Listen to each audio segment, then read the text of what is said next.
Torres. Thank you, Mr. Chair. The United States has been and continues to be zoned for segregation. Exclusionary zoning produces and perpetuates housing segregation by race and class, which in turn produces and perpetuates school segregation by race and class. Ours is a nation that preaches equal opportunity, but often practices segregation. And the research of Professor Raj Chetty has persuasively shown that zip code is often destiny, and that where you live often determines your opportunity and mobility. My first question is about one of the most egregious forms of exclusionary zoning, single-family zoning. And this question is for Cheryl Cashin and Thomas Silverstein. And it's a yes or no question. Is single-family zoning a violation of the Fair Housing Act? Woo. I'm going to say yes. I would have to explain why, but I'm going to say yes and leave you your time, sir. Mr. Silverstein, your opinion? I'm going to say often, and I would have to explain why. Okay. Dr. Watson, your testimony and your exchange with Congressman Stahl, in my opinion, set up a false choice between housing supply and housing subsidy. It's not an either-or proposition. We need greater housing supply to ensure sufficient quantity of housing, and we need greater housing subsidy to ensure sufficient affordability of housing. The Build Back Better Act envisions a historic expansion of Section 8 vouchers, which would make affordable housing units that would otherwise be unaffordable to the lowest income Americans. So we disagree on the question of housing subsidy, but I have a question regarding housing supply. You've spoken about the need for land use reform through incentives. I'm admittedly skeptical about the effectiveness of incentives. It seems to me that an exclusive community that is determined to remain exclusive is unlikely to be swayed by incentives.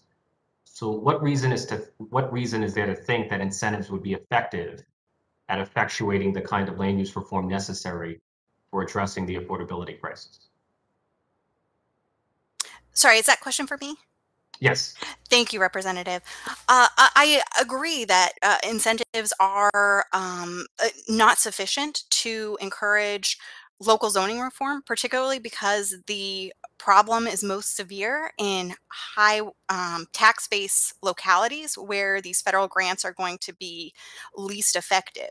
For that reason, I think any program that does use incentives must be designed in order to be as effective as possible. And recognizing that ultimately reforms must come from the local or state levels in some cases, rather than relying on the federal purse strings. It seems to me the proper response to exclusionary zoning is not incentives, but the proper response is a robust enforcement of the Fair Housing Act. I have a question for Mr. Kallenberg. I admire your research on segregation. You know, in a time of gentrification and speculation, there's an understandable concern that more development would likely lead to displacement rather than desegregation. In your opinion, how do we best structure development to ensure desegregation instead of the displacement that many fear? Well, thank you for the question, Congressman Torres. Two thoughts on that issue. First of all, I think there's good evidence that exclusionary zoning in general causes more gentrification and displacement. That is to say, when individuals are who might purchase a home in a middle-class neighborhood cannot afford to because of exclusionary zoning, that leads them to choose to go into a neighborhood that's gentrifying and thereby displace people. So who displaced people are living there. So that's part of the issue.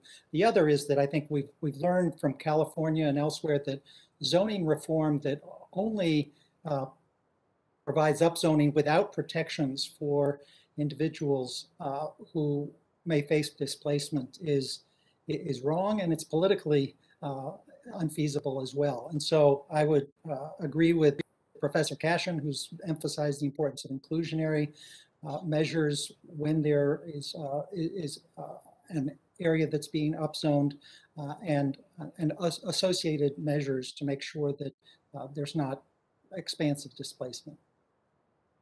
Is there a locality that you feel represents the right model of affordable and sustainable and equitable development. I think we're still searching for that perfect model. Right.